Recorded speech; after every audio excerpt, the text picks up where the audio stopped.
Sandian Nunggara 162111059. Saya Rizky Saputra 1621109. Saya Syifa Audria Syahbana 1621125. Kami dari Fakultas Ekonomi Program Studi Diploma 3, jurusan Manajemen Perusahaan kelas A.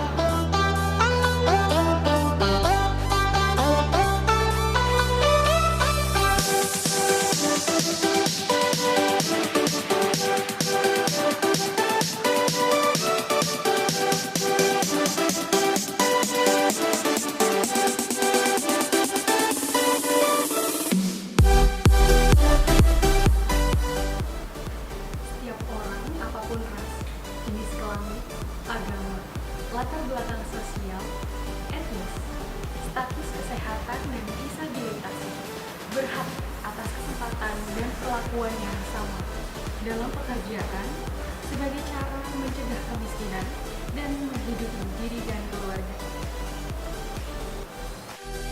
Namun adanya diskriminasi dapat menghalangi hak-hak tersebut. Mari kita simak pengertian diskriminasi.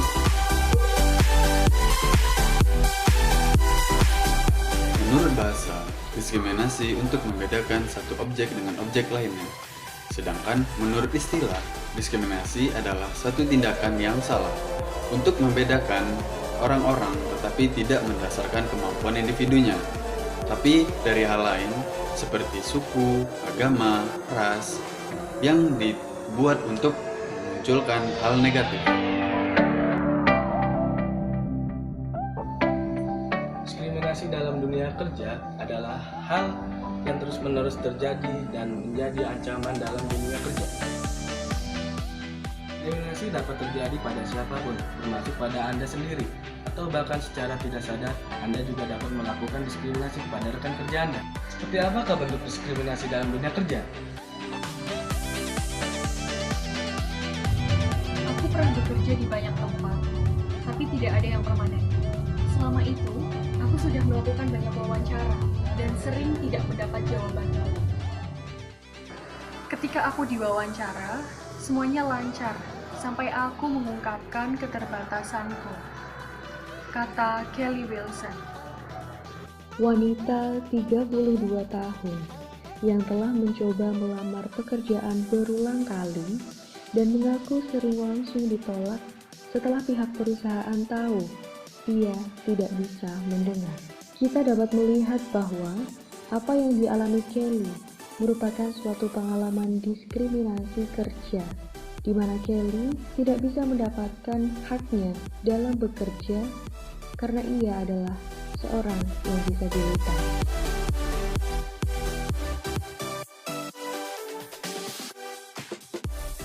Saya melihat bahwa peluang pekerjaan masih tertutup bagi kami. Oleh karena itu, dengan momentum hari ini, pemerintah sudah paham dan kedepannya kami diperlakukan sama dengan masyarakat yang lain. Sehingga bisa menikmati akses layanan di daerah ini baik untuk mencari kerja maupun kami yang ingin buka usaha. Tidak ada lagi yang menghambat kami untuk kami bisa bekerja dengan baik. Kata pria yang positif mengidap HIV di NTT.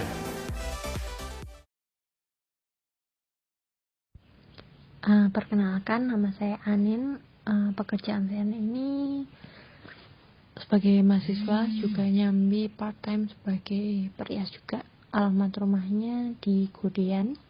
Untuk kejadiannya saya lupa, tapi memang tahun lalu 2018,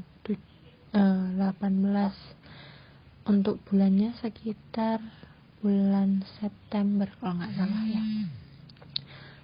Terus kalau tempat bekerja saat ini saya freelance aja.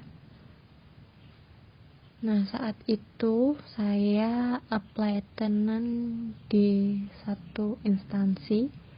Instansinya gak usah saya sebutin. Nah, melamar jadi apa? Jadi kayak butuh tenan buat suatu event kayak gitu. Nah, tapi membutuhkan beberapa kualifikasi khusus. Nah, saya apply sesuai dengan kriteria yang diinginkan. Nah, tapi memang tidak dicantumkan itu harus physically seperti apa. Pada saat apply kayak seleksi kayak gitu, nah dari awal tuh sudah dibedakan. Nah, dibedakan itu bukan berarti dibedakan langsung secara terlihat betul kayak ini di sana ini sana, enggak, cuma berbeda. Kalau yang good looking terus dengan tampang yang menjual banget itu memang diberikan kemudahan dalam seleksinya, entah administrasinya, kemudian seleksinya. Terus kalau misalnya kenapa hal itu terjadi sih, dari petugasnya sih bilang yaitu katanya tuh udah hal yang wajar di seleksi itu. Jadi kayak aku mikirnya, oh memang yang dinilai adalah hal yang menjual. Kayak misal SPG mobil kayak gitu kan mungkin dinilai tampangnya menjual, saya bilang kayak gitu. Oh jadi apa bedanya dong Pak kualifikasi khusus sama yang SPG itu? Kalau misalnya nggak bisa sesuai kualifikasi ya buat apa ditulisin kualifikasinya? Bapaknya cuma diam aja. Terus bilang saya pastikan Anda tidak lolos kayak gitu. Nah dari situ sih akhirnya kayak makin kayak ke trigger kayak oh oke, kalau misalnya dinilai saya kekurangannya tidak good looking padahal itu tidak tercantum di redaksi untuk lowongannya, aku mikirnya kayak ya kita lihat aja, meskipun saya dinilai tidak good looking tapi kemampuan khusus saya bisa gitu. Nah setelah itu ternyata lolos, tapi pas lolos itu udah kelihatan tuh mana yang ditaruh di depan, mana yang ditaruh di belakang. Jadi kelihatan yang tampang-tampangnya itu menjual tuh taruh depan. Nah pas udah lolos tuh bapaknya juga kaget, mbaknya masih lolos kayak gitu.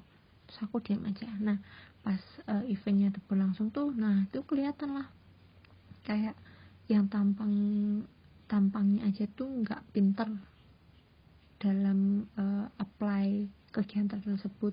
Nah mereka cuma mengarahkan akhirnya sama kita yang memang kualifikasi punya kemampuan ahli itu. Akhirnya mereka yang tampangnya oke, dinilai tampangnya itu cuma buat pajangan doang. Nah kita yang di belakang tuh yang nggak punya tampang menjual, nah itu kita yang ngelakuin lah event itu kayak gitu.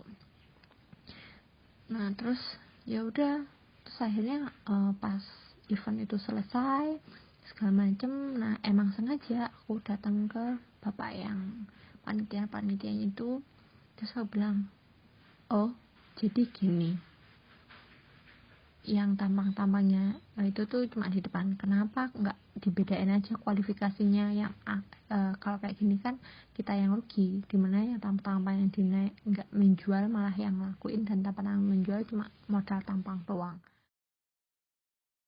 Menurut Anda, apakah kasus-kasus tadi termasuk dalam diskriminasi kerja?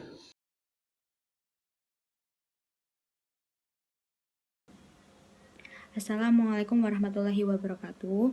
Perkenalkan, nama saya Dewi Maimunah Mubaroh. Saya berasal dari Fakultas Hukum Universitas Islam Indonesia. Dan di sini saya akan menjelaskan tentang diskriminasi positif. Sedikit tentang diskriminasi positif. Apa sih itu diskriminasi positif? Simak berikutnya. Apa sih itu diskriminasi positif? Menurut saya, diskriminasi positif itu mempunyai 3 prinsip. Yang pertama, untuk mencapai suatu keadilan dan kesetaraan, dan yang kedua untuk tidak adanya perbedaan, dan yang ketiga untuk mencapai atau terciptanya kesejahteraan. Nah, contoh saja adalah manusia yang berkebutuhan khusus dan manusia yang tidak berkebutuhan khusus.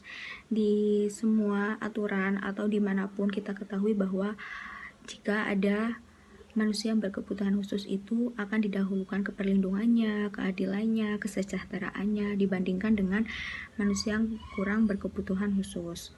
Jadi adanya diskriminasi positif itu untuk adanya kesetaraan, keadilan, kemakmuran, dan adanya suatu keuntungan untuk manusia-manusia yang berkebutuhan khusus. Itu contoh pertama.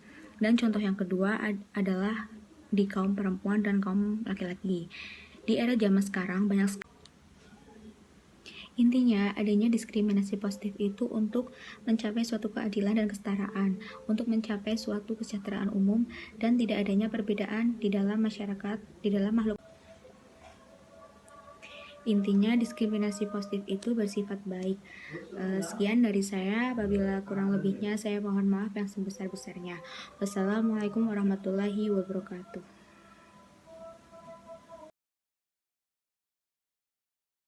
ومن آياته خلق السماوات والأرض واختلاف ألسنتكم وألوانكم إن في ذلك لآيات للعالمين.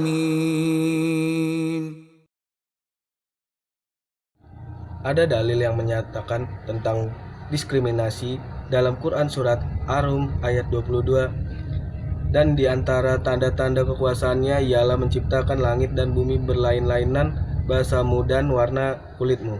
Sesungguhnya pada yang demikian itu benar-benar terdapat tanda-tanda bagi orang-orang yang mengetahui.